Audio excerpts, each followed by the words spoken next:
খেলার মাঠ দখলকে কেন্দ্র করে উত্তপ্ত মিনাখার ধুতুরদা বাবুরহাট এলাকার।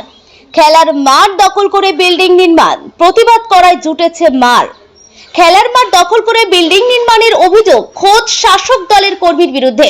প্রতিবাদ জানাতে গেলে গ্রামবাসীদের মারধর করার অভিযোগ উঠেছে তৃণমূল কর্মী এবং তার দলবলের বিরুদ্ধে।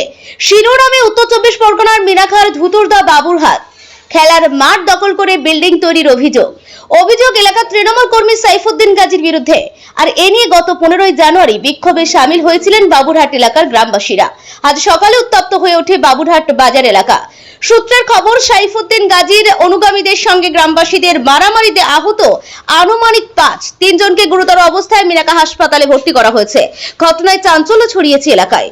মিনাকা থেকে Sapinur Gazi report, live news 86। আজ থেকে 2 দিন আগে বাবুরহাট ফুটবল খেলার মাঠে সাইফুদ্দিন গাজী বিল্ডিং তৈরি করছিল। এই সাধারণ মানুষ এসে সেখানে জমাত হয়েছিল এবং সেটা বন্ধ করার চেষ্টা করছিল।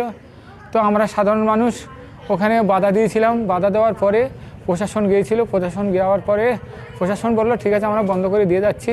সেই সমস্ত আমি ওখানে আমার অপরাধ ছিল। আমি সাংবাদিকদের কাছে আমি বলেছিলাম যে এটা ইমিডিয়েটলি এই মানে বল খেলার মাঠে ইমারত বন্ধ হোক এবং প্রশাসন তার যথারীতি আইনত ব্যবস্থা নিক। এইটাই আমার বলার অপরাধ।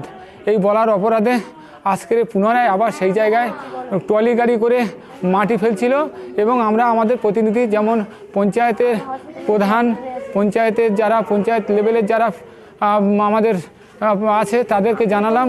তারা বলল যাচ্ছি। তারা যখন আসলো আমরা 11টা নাগাদ আমরা ওনাদের পিছনে গেলাম। এবারে ওখানে সাইফুদ্দিন গাজীর ছেলে সাবু গাজী, জিয়ারুল গাজী, ঝন্টু গাজী, তোমার হচ্ছে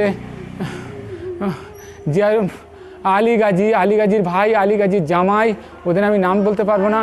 ওরা সব আসলো, এসে মানে খুব মানে বড় বড় লাঠি মানে সব কিছু নিয়ে মানে আমাকে আমাদের 1-2 রাউন্ড গুলি করলো এবং আমার মানে তেড়ে মারলো। আমাদের সিভিক যদি না আসতো আমাকে মেরেই দিত।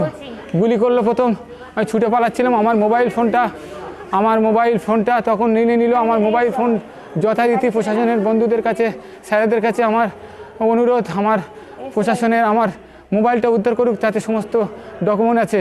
এবং আমার এমন পরিস্থিতি, লালটু সিভিক যদি আমার না বাঁচাতো আমি স্পট আমার ওখানে মেরে দিত। এরকম একটা পরিস্থিতি আমার মাথায় মেরেছে।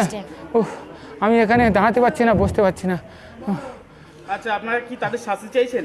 আচ্ছা, যথারীতি প্রশাসনের দ্বারা আমরা তাদের শাস্তি চাইছি। আমাকে গোলাম কিবরিয়া সাহাজি। আপনার বাড়ি কোথায়? খড়িবাড়িয়া। আপনার বয়স? হ্যাঁ, 42। ঠিক আছে, ধন্যবাদ।